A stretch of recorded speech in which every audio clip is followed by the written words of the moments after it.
Kinumpirma naman ng Malacanang na itinalaga na ni Pangulong Marcos Jr. o Pangulong Ferdinand Marcos Jr. si Dave Gomez bilang bagong kalihim ng Presidential Communications Office.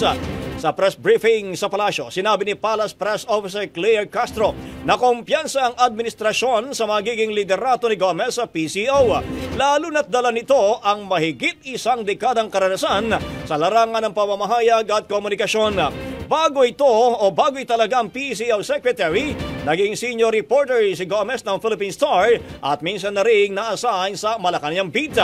Nagsilbi rin siya bilang Director General ng Philippine Information Agency at Communications Director ng Philip Morris International. Ayon kay Castro, sa ilalim ng pamumuno ni Gomez, inaasahan ang mas malinaw, maayos at matotohanang pagpaparating na mensahe ng pamahalaan sa publiko. Si Gomez ang panlimang PCO Secretary sa ilalim ng Marcos Administration.